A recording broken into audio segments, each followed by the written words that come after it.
세상이 우리를 힘들게 하고 현실이 우리를 힘들게 하는 것 같지만 우리 안에 하나님을 믿는 그 믿음이 흔들린 결과로 내가 힘든 겁니다. 분명히 알아야 됩니다. 우리가 신앙생활을 할 때 항상 남 탓, 환경 탓 그것만 해서는 우리가 자라날 수 없습니다. 하나님을 믿는 믿음이 세상을 이깁니다.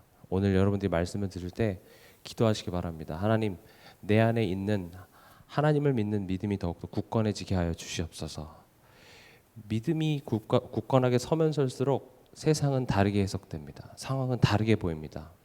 똑같은 현실을 보고도 10정탐꾼과 2정탐꾼이 다르게 볼 수 있었던 것은 그 안에 있는 하나님을 신뢰하는 그 믿음이 달랐기 때문에 그렇습니다. 환경이 달라져서 그렇지 않습니다. 그러나 우리는 항상 환경이 나를 힘들게 하고 사람이 나를 힘들게 한다고 생각합니다. 그렇지 않습니다. 하나님은 그것을 가지고 우리에게 축복을 주십니다. 그것을 가지고 우리를 자라나게 하십니다.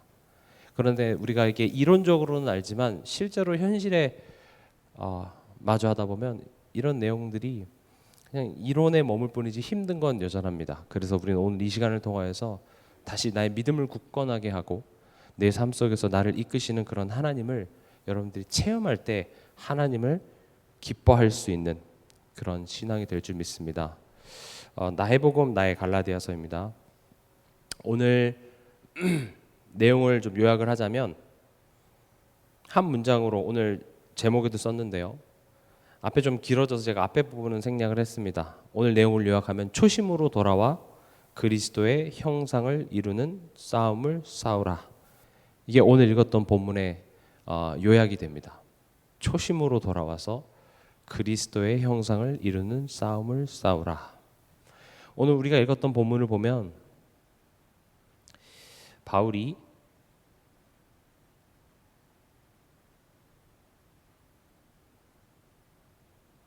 이 갈라디아 성도의 변한 마음에 대하여서 지적을 하는 장면이 나옵니다.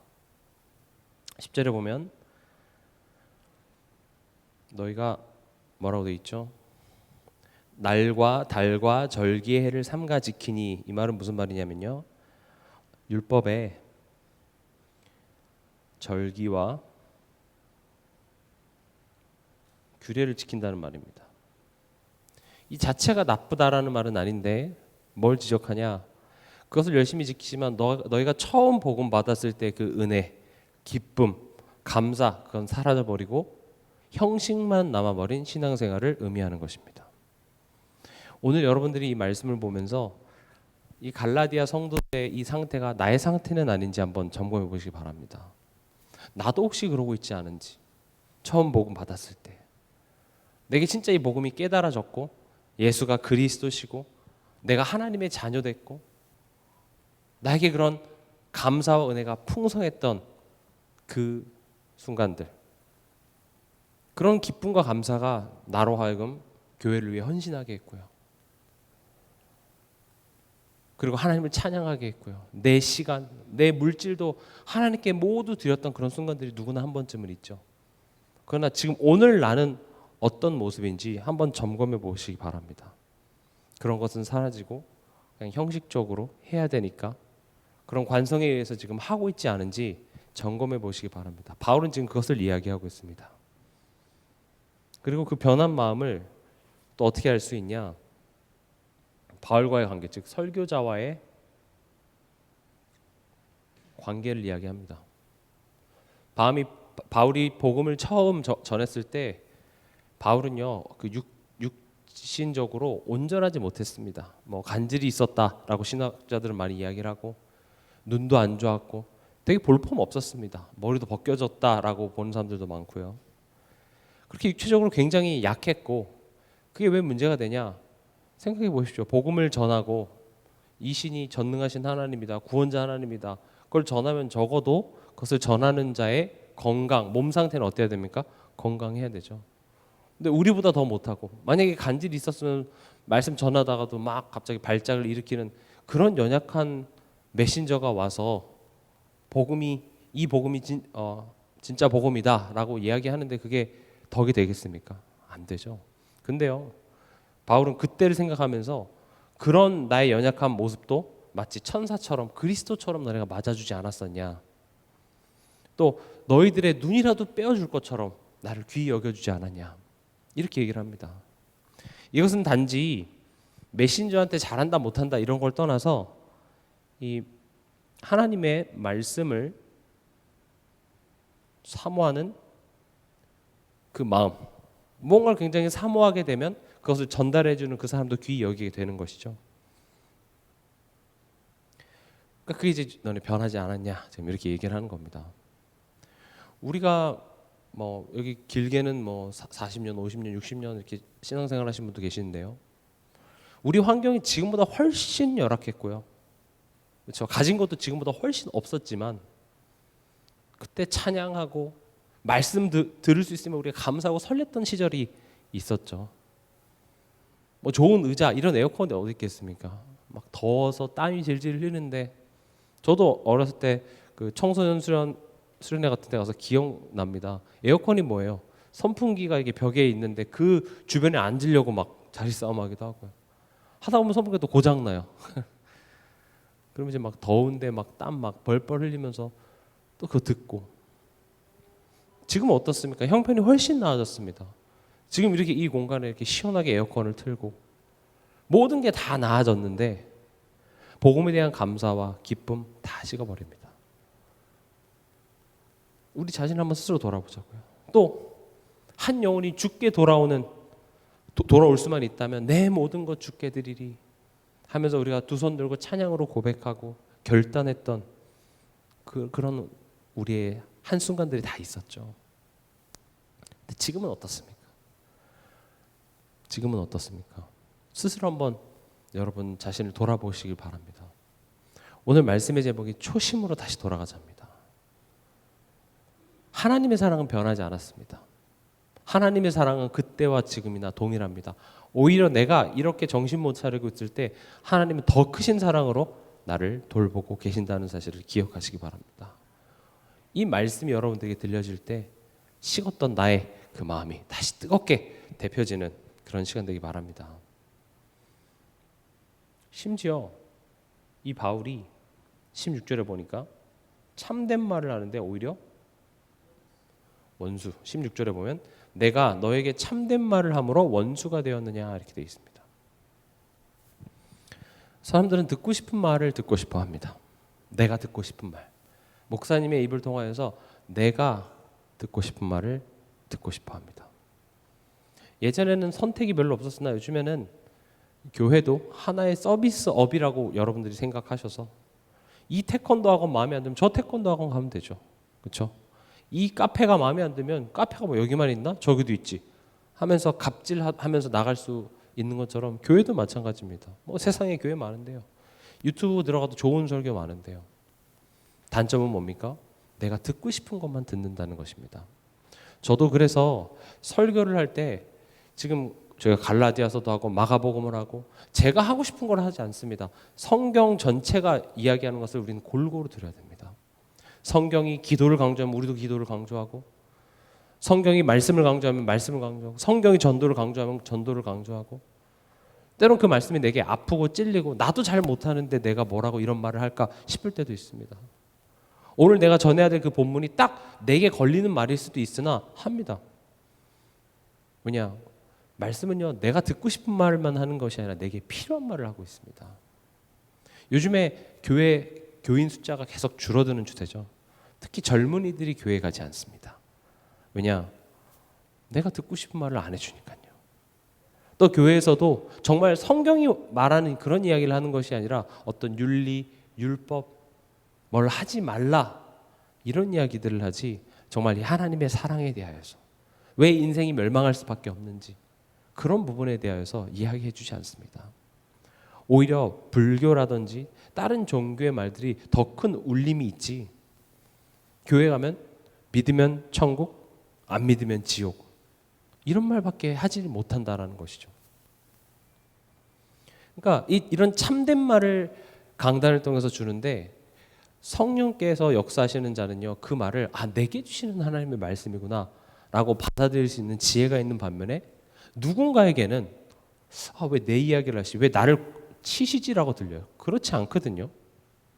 저도 말씀을 전하는 메신저로 쓰지만 내가 오늘 이 말씀을 준비해서 누구를 한번 쳐봐야겠다라는 마음가짐을 갖지 않습니다.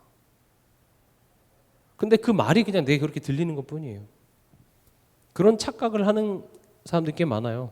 또 어떤 그 청소년 중에 한 명이 엄마한테 그렇게 얘기했대요. 엄마, 이번에 목사님이 설교하시는데 왜 자꾸 나를 바라보시지? 착각입니다.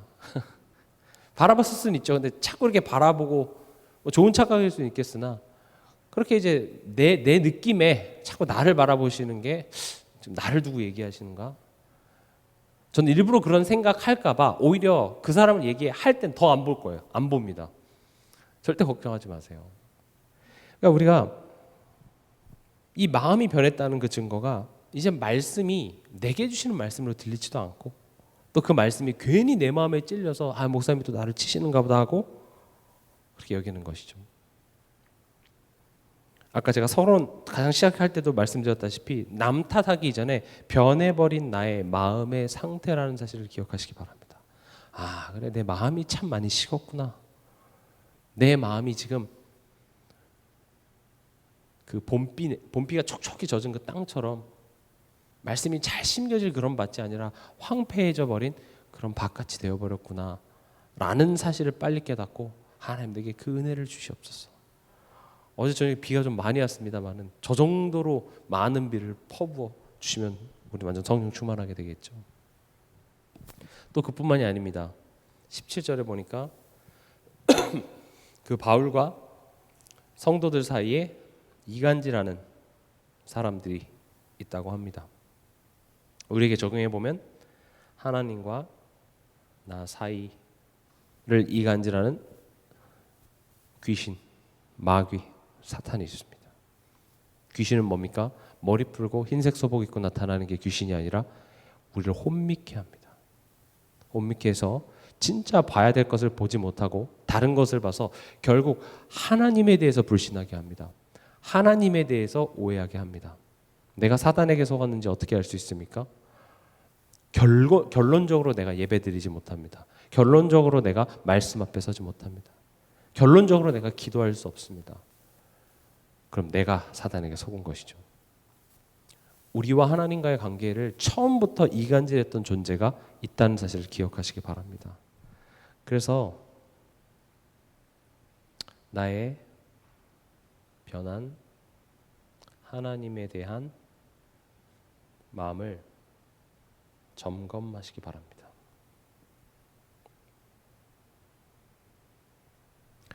저번 주 금요일에도 말씀드렸다시피 그 부자 청년이 예수님한테 찾아와서 어떻게 영생을 얻을 수 있습니까? 나름 자신만만해서 나름 내가 다 지키고 예수님 나 이렇게 나름 칭찬 받으려고 예수님께 왔는데 예수님이 너의 소유를 다 팔아서 가난한 사람들한테 주라 하니까 어떻게 됩니까? 근심하다가 도망갑니다. 그건 내가 못하겠으니까. 그건 하기 싫으니까요. 우리 또한도 지금 그런 모습인지 모릅니다. 그러나 거기서 가장 중요한 내용이 뭐였습니까? 예수님께서 그를 보시고 사랑하사 이르시되. 여러분들이 얼마나 잘하냐 못하냐에 따라서 변해버릴 하나님의 사랑이라면 애초에 시작도 되지 않았습니다. 꼭 기억하시기 바랍니다. 복음은 내가 잘하고 못하고에 따라서 하나님의 사랑의 정도가 변하는 것이 아닙니다. 하나님은 우리가 죄인 되었을 때 나를 먼저 사랑하셨습니다.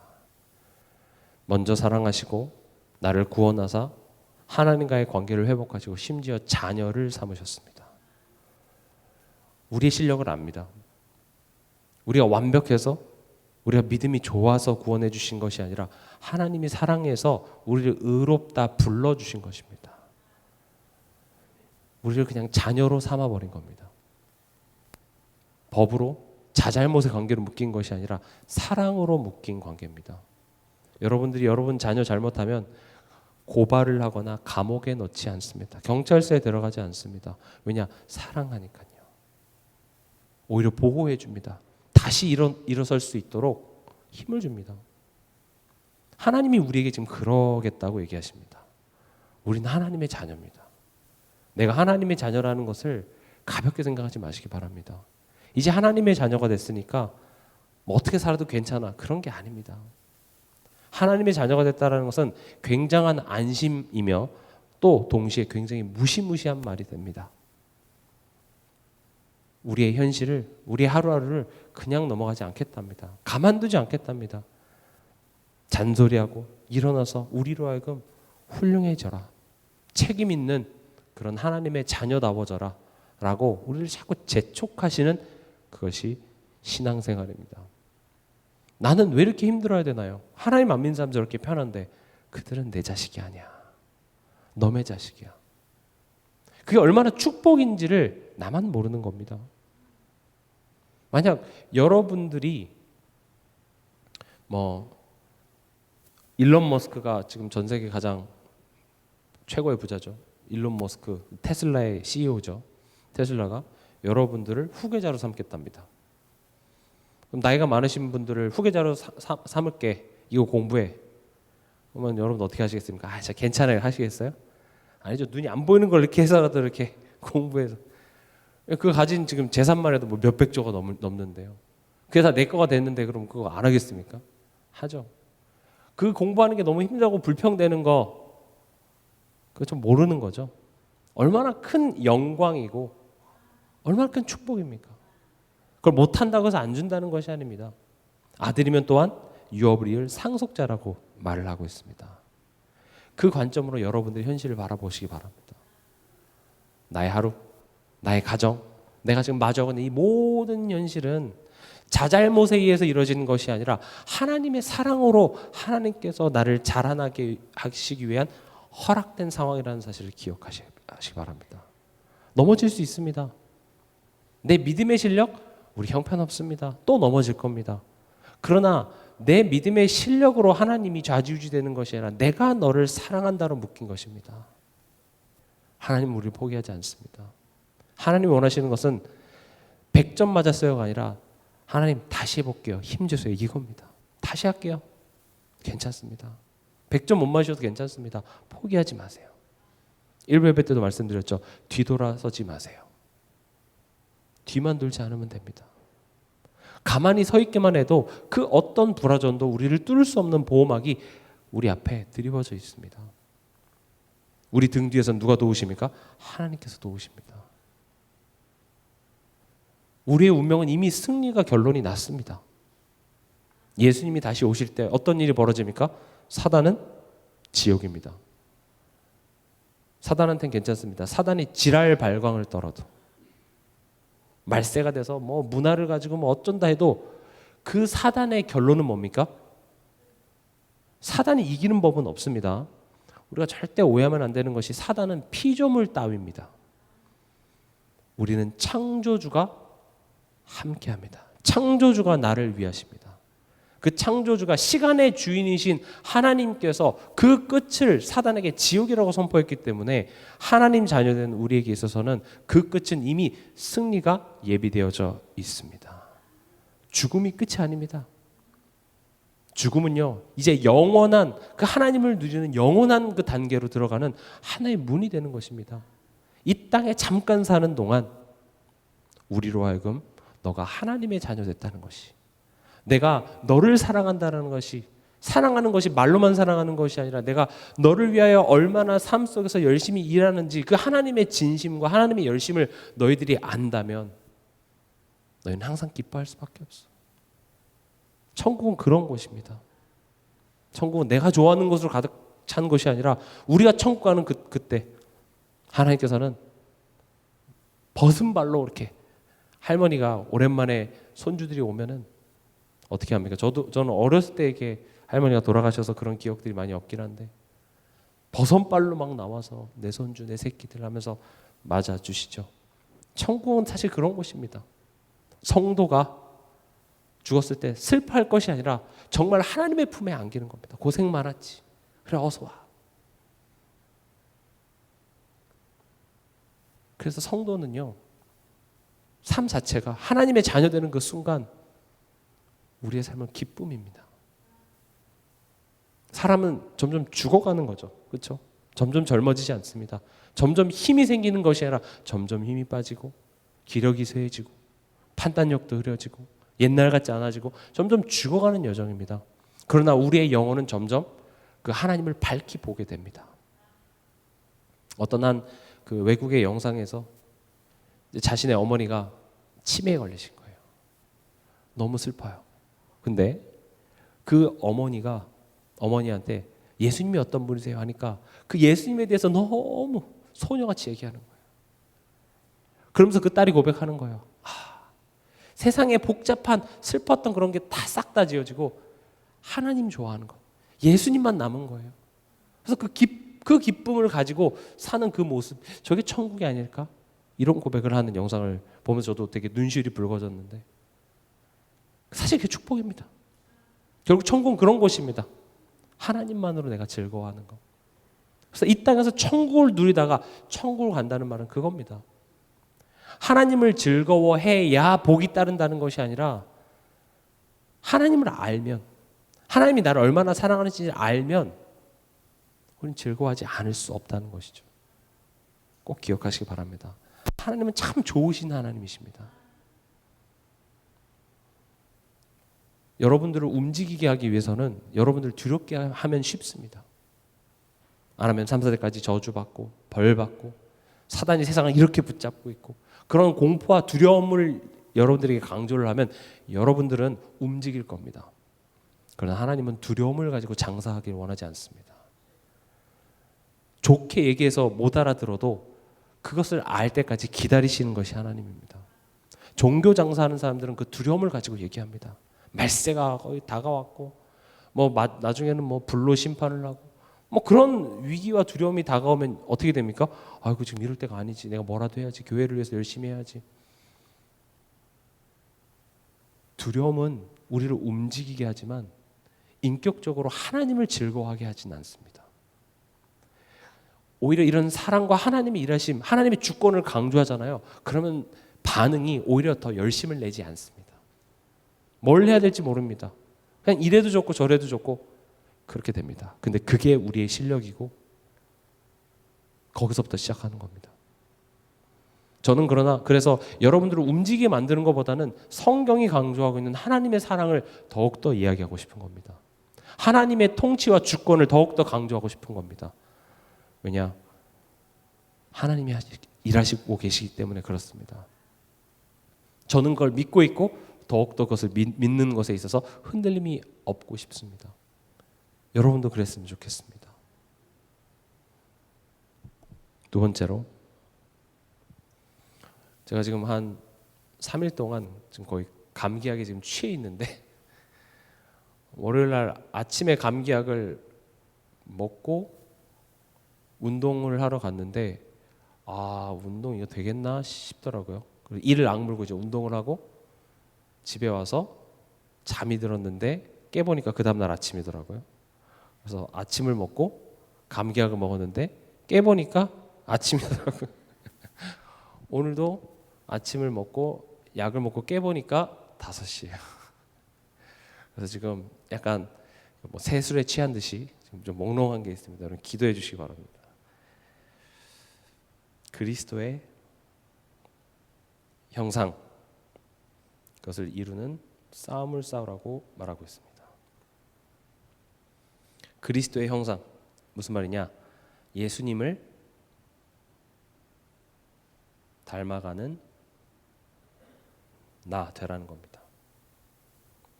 신앙생활은 내가 얼마나 열심히고 내가 얼마나 진심인지를 하나님께 어필해서 원하는 것을 얻는 것이 아니라 내가 예수님을 닮아가는 겁니다. 내가 예수님을 닮아간다는 말은 내가 변화하는 것입니다. 내가 예수님 닮아가는 겁니다. 네가 좀 하나님 같아라, 네가 좀 예수님 같아라, 상대방에게 지적하는 게 아니라 내가 예수님을 닮아가는 겁니다. 그럼 예수님을 닮는 것은 무슨 말일까요? 가끔씩 그런 목사님들 계세요. 이렇게 예수님 닮아야 된다고 하니까 수염도 기르고 이렇게 머리도 좀 기르시고 외적으로 닮으셔도 나쁠 건 없죠. 또 예수님이 공생애 때 하셨던 어떤 이렇게 구제, 그래서 이렇게 밥 퍼주는 목사 이런 한때 유명했죠. 선행과 봉사, 구제 나쁘지 않습니다. 또 어떤 사회 정의를 앞장서서 막 외치는, 또 우리나라에도 한 분 계시죠. 전모 목사라고. 예수님처럼 막 사회 정의를 외친다고. 근데 예수님을 닮는다라는 것은 물론 그런 부분들도 닮아야겠지만 가장 본질적인 내용은요. 요한복음 17장, 이건 한번 같이 찾아보겠습니다. 요한복음 17장 21절에서 23절.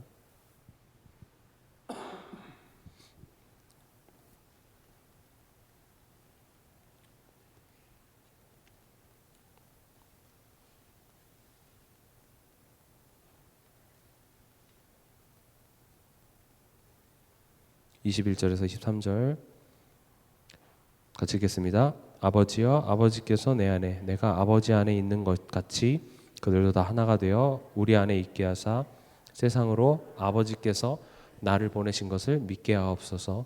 내게 주신 영광을 내가 그들에게도 주었사오니 이는 우리가 하나 된 것 같이 그들도 하나가 되게 하려 함이니이다.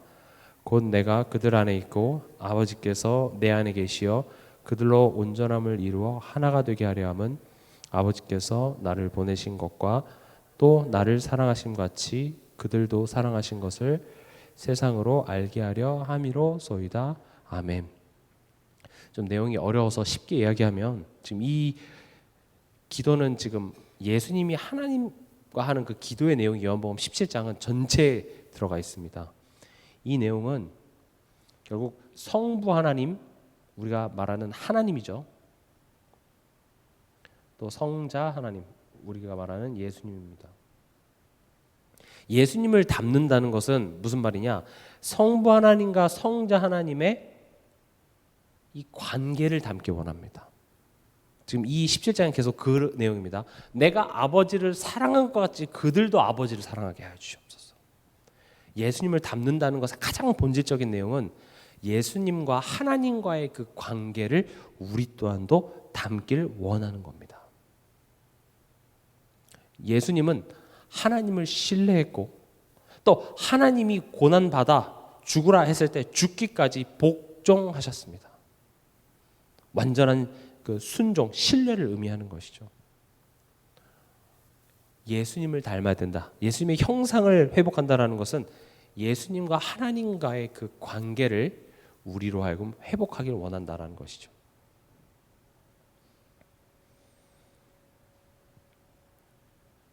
예수님은 성부 하나님을 완전히 신뢰하고 순종했습니다. 즉 예수님을 닮는다라는 것은 우리의 내면의 변화부터 이루어져야 됩니다. 우리의 내면은 무엇으로 가득합니까?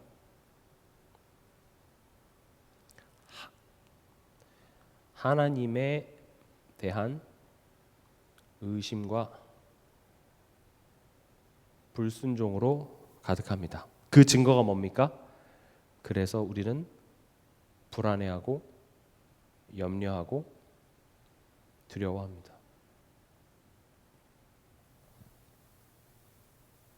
성경엔 그래서 아무것도 염려하지 말라, 두려워하지 말라 이렇게 얘기합니다. 왜냐? 그것이 결국 하나님을 의심하는 것에 대한 열매이기 때문에 그렇습니다. 너 지금 두려워하고 있네? 그러면 너 지금 하나님을 불순종하고 있네. 하나님을 신뢰하지 못하고 있네. 우리 내면에 지금 그렇다는 사실을 알려주는 겁니다. 그래서 그것을 알게 하시고 어디 앞으로 이끄십니까? 제단 앞으로. 어린 양의 그 피 앞으로, 십자가 앞으로 우리를 이끄사 우리 안에 있는 그 죄를 그 십자가의 보혈로 사해 주십니다. 예수님은요, 이 신뢰와 순종을 어디서 잘 보여주시냐? 누가복음 22장 42절을 보면 아버지여, 만일 아버지의 뜻이거든 이 잔을 내게서 옮기시옵소서. 그러나 내 원대로 마시옵고 아버지의 원대로 되기를 원하나이다 하시니. 지금 이게 겟셋마네 동산에서 예수님이 잡히시기 직전에 기도하셨던 기도의 내용이죠. 이 잔을 내게서 옮겨달랍니다. 무슨 말입니까? 이 고난, 이 죽음 피하게 해주세요. 이거 겪고 싶지 않습니다. 왜냐? 그게 얼마나 큰 고통인지 예수님이 아셨기 때문에. 그리고 예수님도 이런 고통을 그냥 안 겪으실 수도 있고, 하지만 완전한 하나님이시자 완전한 인간이셨기 때문에 그 고통을 아시기 때문에 이것을 피하고 싶었습니다. 그러나 뭐라고 얘기합니까? 만일 아버지의 뜻이거든. 고난 죽음 피하고 싶습니다. 그러나 나는 아버지의 뜻을 신뢰합니다. 이것을 지나가야 되는 것이 하나님의 뜻이라면 지나갈 수 있는 힘을 주세요. 이겁니다. 우리가 현실을 살면서 일상을 살아가면서 때로는 어려운 문제들이 찾아오기도 합니다. 그렇죠? 답이 보이지 않고 이 문제를 어디서부터 해결해야 될지 모르는 그 순간 이 문제 해결해 달라고 기도하세요. 예수님도 그러셨습니다. 이거 피하게 해주세요. 피할 길을 주세요. 그러나 이 문제를 통과하는 것이 하나님의 뜻이거든. 통과할 수 있는 힘을 달라고 예수님은 기도하셨죠. 이것이 우리가 하나님을 신뢰하고 순종하는 예수님을 닮아야 되는 모습인 줄 믿습니다. 그래서 우리의 현실은 하나님을 신뢰하는 그 싸움을 싸워야 됩니다. 이것을 바울은 물론 다르게도 해석할 수 있겠으나 해산하는 고통에 비유합니다. 바울이 그 갈라디아 교인들을 이렇게 다시 양육하는 것을 해산의 고통에 비유할 수 있지만 또 우리에게 적용하자면 우리가 현실에서 하나님을 신뢰하는 그 믿음을 쌓아가는 싸움은 해산하는 고통. 저는 해산을 해보지 않았습니다. 아시죠? 애 낳아보신 분들은 얼마나 고통스러운 것인지. 그러나 아이 하나 낳으신 분들은 공감 안 하시면 둘, 셋 이렇게 가신 분들은 왜 그 아픈 걸 왜 또 하셨습니까?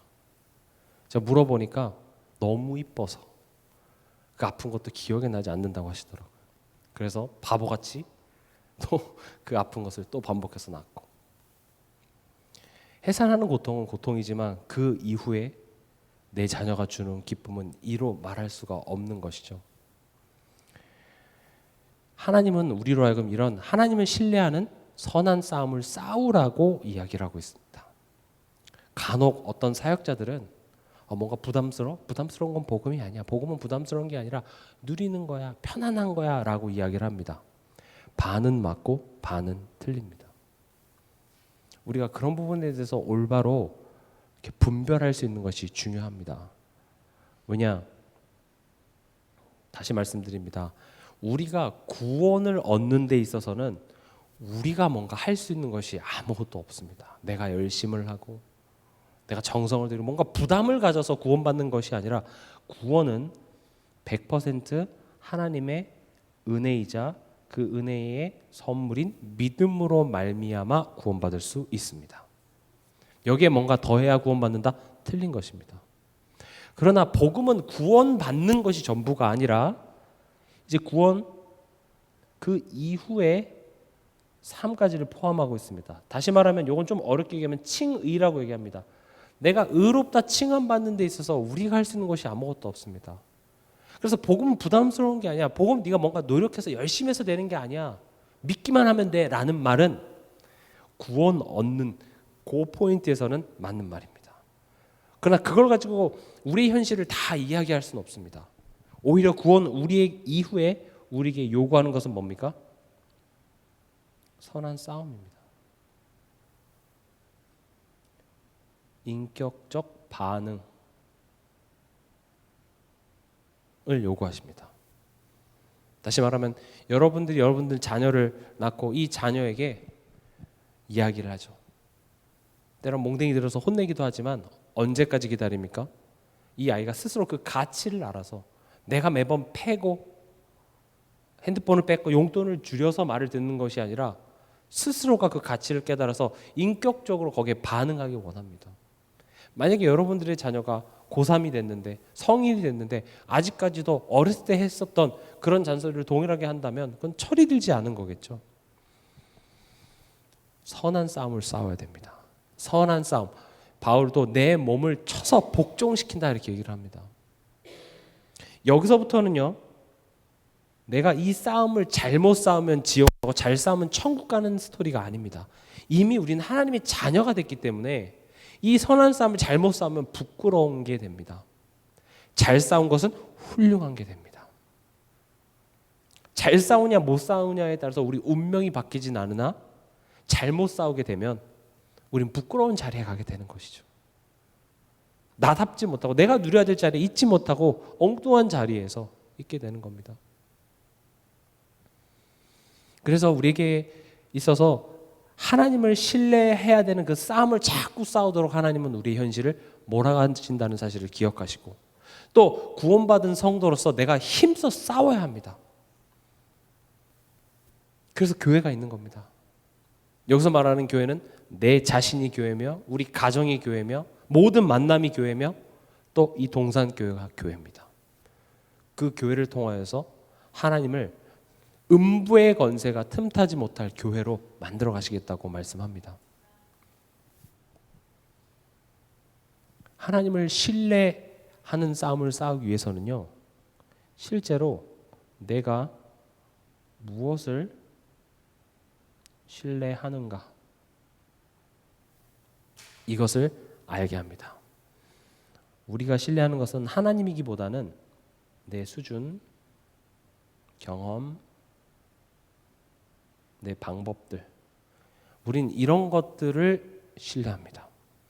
그런데서 하나님이 어떻게 하시냐, 이런 것들이 모두 쓸모없고 이게 작동하지 않을 때까지 하나님은 기다리십니다. 성경을 한번 가만히 보세요. 다 그렇습니다. 예수님의 첫 사역인 가나 혼인잔치에도 예수님은 술이 다 떨어졌을 때도 아무것도 안 하셨습니다. 언제까지 기다리십니까? 술이 다 떨어진 상황 속에서 그 상황에 대해서 이제 우리가 할 수 있는 방법을 다 취해봤습니다. 옆집에 한번 전화해봐. 거기 한번 전화해봐. 뭐 다른 방법 없어? 아무런 방법이 없을 때까지 예수님은 기다리십니다. 예수님은요, 나사로가 아프다는 소식을 듣고 아프실 때 간 게 아니라 나사로가 죽고 장례치러서 이미 그 무덤에서 썩은 내가 진동할 때까지 기다리십니다. 왜냐? 지금 하나님이 하고자 하는 게 뭡니까? 지금 네가 무엇을 신뢰하고 있어? 내가 신뢰하고 내가 붙잡고 있던 것들이 이게 하나님을 대신할 수 없구나를 우리로 하여금 깨닫게 하십니다. 이 부분이 힘든 겁니다. 신앙생활이. 우리는 하나님을 믿는다고 하지만 사실 내가 진짜 신뢰하고 진짜 의지하고 있는 것은 따로 있습니다. 그걸 우상이라 부릅니다. 우리 품속에 보면 드라빔이 들어있고요, 바알이 들어있고요, 많습니다. 우상 숭배하면 어떻게 됩니까? 3세대까지 망해야 돼요. 근데 왜 망하지 않습니까? 예수 그리스도께서 죄와 사망에서 우리를 해방하셨기 때문에. 우리의 그 어리석음이, 우상 숭배가 하나님은 그것을 죄로 여기시지 않다, 죄 없다고 칭의해 주셨기 때문에 너는 더 이상 거기에 속한 자가 아니야. 그러니 계속 우상 품고 살아도 된다는 말입니까? 아니죠. 그것을 버리라는 겁니다. 넌 이제 하나님의 자녀야. 더 이상, 그래서 성경은 술 마셔라 마시지 말라는 내용이 아니라 술이 너를 주장하지 못하게 해, 이 말입니다. 음란 하면 지옥이고 안 하면 천국이고가 아니라 그런 사람의 어떤 사랑, 순간적인 어떤 쾌락이 너를 주장하지 못하게 해, 이게 성경입니다. 거기서 오는 기쁨, 그거 잠깐이야. 내 삶 속에 그런 열매가 난다면 나는 지금 하나님이 주시는 그 사랑이 내게 참된 만족, 기쁨이 되지 못하기 때문에 그런 것들에 내가 자꾸 집착하게 되는 것이죠. 그럼 그런 모습들이 나타났을 때 그 사람의 행동을 지적할 것이 아니라 먼저 그 사람이 스스로가 내가 잘못했구나를 깨달아야 돼요. 이해가 되십니까? 윤리적으로 잘못한 그 행동을 탓하기 이전에 그런 행동이 나올 수밖에 없었던 그 영적인 문제라는 것을 우리는 많이 들었잖아요. 영적 문제가 뭐죠? 영적 하면 항상 생각해야 될 단어가 뭐라고 했죠? 하나님과의 관계입니다. 뭔가 관계의 문제가 생겼기 때문에 내 삶 속에 성령의 열매가 아닌 성경에서 하지 말라고 하는 그런 열매가 자꾸 나타나는 것이죠. 그럼 먼저 그런 잘못을 한 내 자신이 하나님 앞에 서서 내가 잘못했습니다 라는 잘못된 인식이 있어야 돼요. 그 행동, 내 이 행동 행위로 구원받는 거 아니다 이렇게 주장하는 게 지금 그 이야기를 하는 게 아니잖아요. 오히려 구원받았으면 더 부끄러워해야 되죠. 내가 부끄럽습니다. 우린 다 그럴 수 있습니다. 누가 완벽하겠습니까? 그래서 그의 행위로 우리를 지적하는 게 아니라 그런 행위의 근본이 하나님과의 관계에 문제가 생겼는데 그걸 깨닫지 못하고 구원받았잖아. 예수님이 십자가 다 끝냈잖아. 믿음으로 구원받지 율법으로 구원받냐? 괜찮아. 안 괜찮습니다. 그런 행위를 해서 안 괜찮은 것이 아니라 그런 행위를 그런 열매가 나는 그 근본을 모르기 때문에 지금 안 괜찮은 겁니다. 이해가 되십니까? 그래서 율법과 복음의 그 경계선을 여러분들이 분명히 아셔야 됩니다. 율법을 완벽히 지키라는 말이 아닙니다. 율법은 완벽하게 지키라고 주는 차원이 아니라 우리는 지킬 수 없습니다. 율법은요, 하나님과의 관계가 회복되면 회복될수록 우리 삶 속에 당연히 나타나야 될 모범 답안과도 같습니다. 나쁜 게 아닙니다. 율법은 하나님께서 주신 말씀입니다. 우리가 당연히 그렇게 살아야 될 삶의 어떤 모범 답안과 같습니다. 그러나 우리가 그것을 100% 살아내지 못합니다. 근데 성경은 어떻게 얘기합니까? 우리가 하나님을 신뢰하고 하나님과의 관계를 누리면 누릴수록 우리 삶 속에 성령의 열매가 그렇게 나타나요. 내 노력의 열매가 아니라 성령의 열매가. 우린 그걸 힘쓰는 겁니다. 그래서 교회 안에서 그런 좀 연약한 성도들이라든지 실수한 성도들이 왔을 때 우리는 비판하고 정죄하는 것이 아니라 감싸주는 것이 맞습니다. 그러나 또 동시에 그런 잘못을 저지른 개인은 어떻게 해야 됩니까? 하나님 앞에서 나의 잘못된 것을 인정하는 것이 중요합니다. 내가 다른 것을 신뢰하고 있었구나. 다른 것을 의지하고 있었구나. 내가 다시 하나님께 돌아가야 되겠다. 이걸 보고 회개라고 합니다. 회개라는 단어를 우리가 천주교에서 쓰는 그런 고해 성사쯤으로 생각하기 때문에 회개라는 단어가 굉장히 오해되어져 있습니다. 그러나 회개는 하나님께 돌이키는 겁니다. 우리 신앙생활은 그래서 회개가 없으면 불가능합니다. 예수님이 사역 공생이 시작하시면서 처음에 하신 게 뭡니까? 회개하라, 천국에 가까웠다 이렇게 얘기합니다. 회개하라고 하니까 하나님 저 어제 저녁에 뭐 했어요? 이걸 다 저한테 얘기하라는 말이 아니라 하나님께 돌아가시기 바랍니다. 십자가 앞에 서기 바랍니다. 나는 하나님의 은혜 없이 살아갈 수 없습니다. 그런데 나는 내 돈, 내 능력, 내 경험 의지해서 또 오늘도 살았네요. 근데 너무 감사한 건 내 방법대로 살아가는 것에 하나님께서 브레이크를 걸어주셔서 나로 하여금 다시 하나님 앞에 설 수 있도록 내 삶에 그렇게 개입하시고 일하시는 하나님의 사랑이 놀라운 겁니다. 늦게 가는 것 같습니까? 그렇지 않습니다. 내 방법, 내 계획대로 열심히 미친 듯이 달려가는 그 주변 사람과 내 삶을 비교하지 마시기 바랍니다. 우린 선한 싸움을 싸우고 있습니다. 다른 경주를 하고 있는 겁니다. 100m 달리기 하는 선수와 42km를 달려야 될 마라톤 선수의 달리기 속도는 다를 수밖에 없습니다. 100m 선수 뭐 10초도 안 되는 그 짧은 시간 안에 100m를 달려야 되니까 얼마나 빨리 나가겠습니까? 그러나 다른 경기를 뛰고 있는 겁니다. 비교하지 마시기 바랍니다. 이번 주 강단 말씀에서도 똑같은 것을 보고 다른 고백을 할 수 있었던 것은 그들 마음에 뭐가 있었기 때문에 그렇습니까? 하나님을 신뢰하는, 하나님이 신실하시다, 즉 믿을만 하시다라는 것들이 많이 쌓였기 때문에 그게 가능했던 것입니다. 똑같이 만나를 먹으면서, 똑같이 구름 기둥을 바라보며, 똑같이 불 기둥을 바라보면서 하나님이 매일매일 나를 도우시고 채우시고 인도하시는구나, 그 감사와 하나님과 동행하는 것을 체험했던 두 사람은 문제와 어려움이 왔을 때 다른 관점으로 그것을 볼 수 있었고, 열 정탐꾼은 현실이 좀 더 크게 보였을 뿐이죠.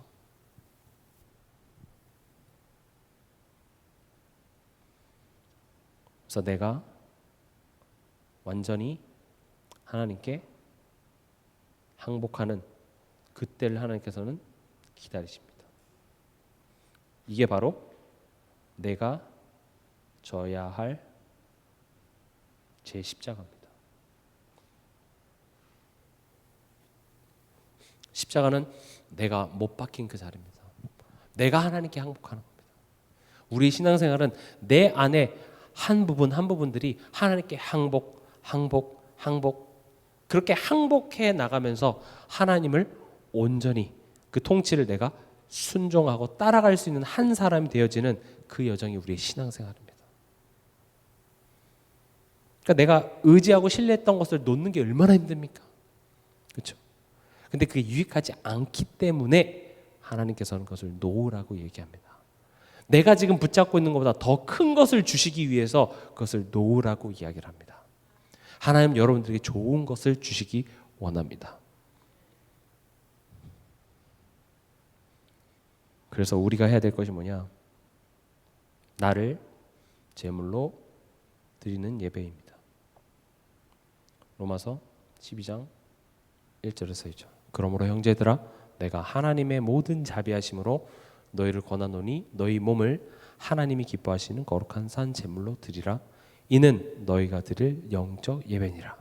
너희는 이 세대를 본받지 말고 오직 마음을 새롭게 함으로 변화를 받아 하나님의 선하시고 기뻐하시고 온전하신 뜻이 무엇인지 분별하도록 하라.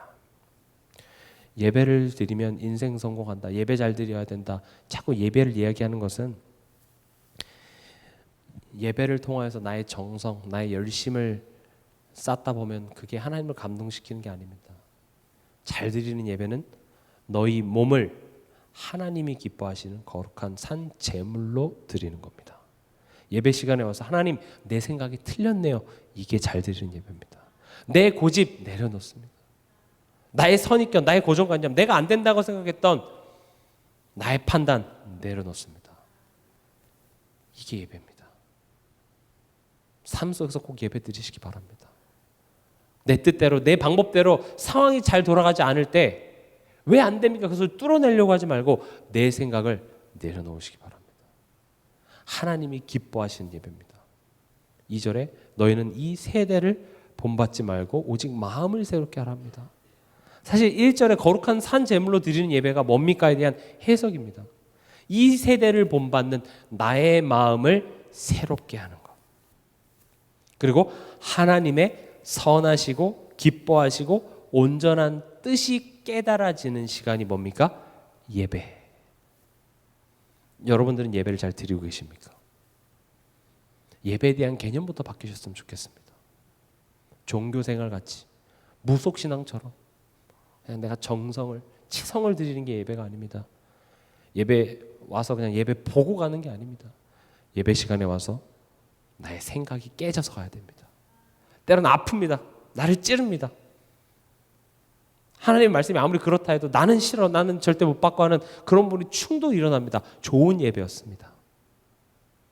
그러나 그 다음 예배에 또 오시기 바랍니다. 또 말씀 앞에 서기 바랍니다. 하나님께서는 그 단단한 성과 같았던 그것을 깨내시고 우리 안에 새 일을 행하실 줄 믿습니다. 마지막으로 항복하는 기도입니다. 마지막이 아니었는데 하나 더 있긴 합니다. 기도가 뭡니까? 내 눈을 감는 겁니다. 내가 보고 내가 생각하는 거 눈을 감아버리는 겁니다. 기도가 뭡니까? 무릎을 꿇습니다. 기도가 뭡니까? 두 손을 모으는 겁니다. 그 모습 자체가 항복입니다. 그리고 그분의 뜻을 듣는 겁니다. 도와달라고 비는 겁니다. 하나님의 뜻이 내게 이루어지길 바랍니다. 그러나 내 힘으로, 내 능력으로, 내 인내심으로는 안 됩니다. 자꾸 염려만 되고 조바심이 납니다. 하나님의 때를 기다릴 수 있는 힘을 내게 주시옵소서. 항복하는 기도입니다. 나는 어린 양입니다. 하나님, 내 인생을 이끌어 주시옵소서. 지금까지도 내 힘으로 살아온 것 같으나 돌아보니까 아니었습니다. 하나님이 인도해 오셨던 것처럼 나의 남은 인생 또한도 하나님이 온전히 가장 좋은 곳으로 이끄실 줄 믿습니다. 당신에게 내 삶을 온전히 맡겨드립니다. 기도입니다. 진짜 마지막 말씀에 순종하는 실천과 도전입니다. 막연하게 하나님한테 항복하는 게 아니라 매주마다 하나님께서 말씀을 통하여서 나로 하여금 실천할 것들이 있습니다. 어떤 문제와 상황 앞에 원래 나였으면 안 할 법한 것들을 말씀을 따라서 도전해 보는 겁니다. 목사님께서 강단을 통해서 미션을 주시기도 하시죠. 또 일부 예배를 통해서 여러분들이 미션이 나간다면 한번 그런 부분들을 실천해 보는 겁니다. 평소에 안 나왔던 수요예배도 한번 나와 보시고, 평소에 그때 피곤했던 금요 철야도 한번 나와 보시고, 피곤하지만 새벽기도 한번 나와 보시고, 내가 점심시간에 그냥 잤지만 점심시간에 내가 유튜브 들어가서 말씀도 한번 들어보시고, 그런 내 삶 속에 나였으면 안 할 법한 것들을 말씀을 따라서 실천하고 순종하는 그런 도전이 있길 바랍니다. 오늘 말씀의 제목, 그리스도의 형상을 이루는 선한 싸움을 싸우라. 싸움을 싸워야 되는 겁니다. 내가 버려야 될 것들, 내가 가지고 있을 필요 없는 것들, 내게 유익하지 않은 것들을 버리는 싸움. 그 하나님의 말씀에 내가 즐거이 인격적으로 반응할 수 있는 그것은 힘듭니다. 그래서 싸움을 싸우라고 하고, 그 싸움을 돕기 위해서 누가 함께 하십니까? 성령 하나님이 나와 함께 하십니다. 쉬운 싸움은 아니나 성령을 의지해서 너희가 포기하지 말고 서면 내가 그것을 인도해내겠다고 말씀하십니다. 말씀을 맺겠습니다.